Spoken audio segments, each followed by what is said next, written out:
The past 2 years of American politics have been more divisive than ever. Many Americans cannot see eye to eye anymore. However, there is a growing number of Americans who choose to identify less and less with either political party. In 2025, the governor of Mexico, Michelle Lujan Grisham, has noticed this trend and decided to act on it, signing a bill which opens state political party primaries for voters regardless of party affiliation. This allowed the 26% of New Mexicans a chance to vote, who didn't identify with either political party, a chance to vote in primary elections. However, for Americans in states such as Arizona or Missouri, who have two choices: to vote in a party primary for a party they don't feel represented at all, or risk the chance of not voting at all. Today, I will argue on why party primaries should be open for all voters. According to the Washington Post on April 21st, 2026, many Americans are saying they don't feel represented by either political party. In states with closed primaries, this means that the candidates will be more ideological than the general population, which therefore creating lower voter turnout in these states. This allows a small number of party peers a growing number of power on who gets to represent us in the state and federal government. First, I'll discuss the problem, second, the cause, and third, the solution.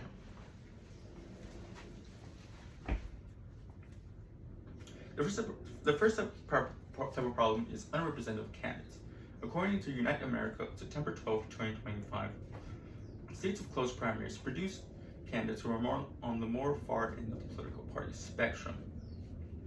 For example, in the Georgia Senate Republican primary, in a state that's growing more moderate on abortion views, they nominated a candidate who's more staunchly pro-life, leading to the defeat of that candidate in the general election.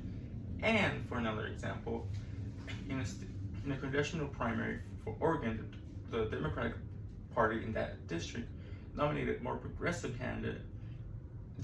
But the district was more moderate, leading to defeat of that Democratic candidate. The next example is lower voter turnout.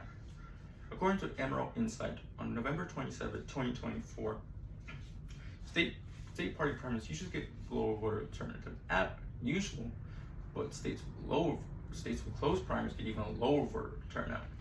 For example, every 4 years during the midterm primary season, 80% of eligible voters choose not to participate in primary elections. Now that I've discussed the problem, I'll now go present the cause. State laws. According to CQ Researcher on February 7, 2026, the growing demographic of voters are independent voters. However, there's also a growing number of voters of states that are closing down the primaries. For example, the state of Wyoming in 2023 decided to close their party primaries to only have registered party members of each political party have a chance to vote in those party primaries. You look right here, you can see states of closed and open and modified primaries. For example, you can see states such as Oregon and Arizona being states that are closed primaries. And you can look at the purple states, these are states that are open primaries, such as Texas and Washington. And you can also see states such as California and Maine as states that are more modified and not having to be either typical closed or open primary. Another example is that state laws is that states such as Ohio, which is a open primary state, and Texas, which is also another open primary state, had 2 attempts on trying to close down the party primaries. State political parties. According to UCLA, April 29, 2026, state political parties have the power, have pushed for closing down the primaries. For example, state parties prefer to have closed primaries, open primaries. Additionally, state parties prefer to have control over their nominee to protect their party's interests and protected partisan interests.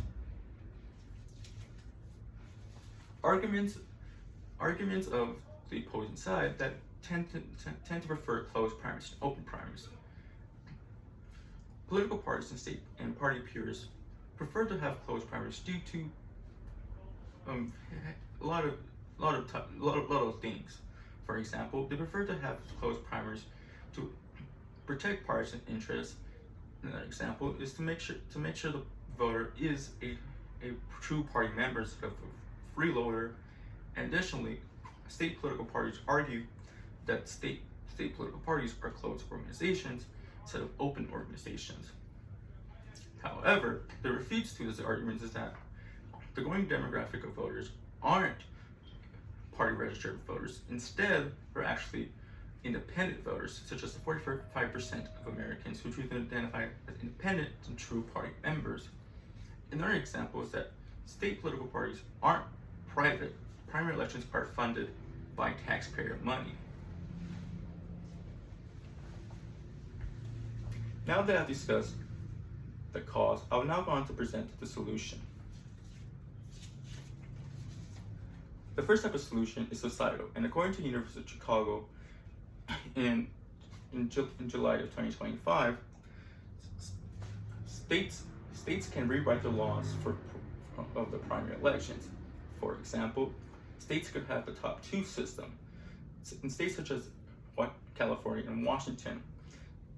Another example, states with top two systems have all candidates in the primary ballot regardless of party. This gives us more moderate candidates than for the general population.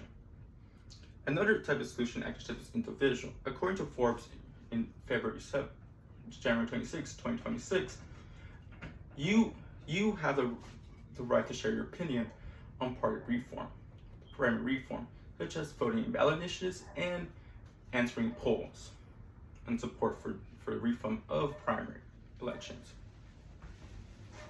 Today, I proved on why party primaries should be open for all voters. First, I discussed the problem, second, the cause, and third, the solution.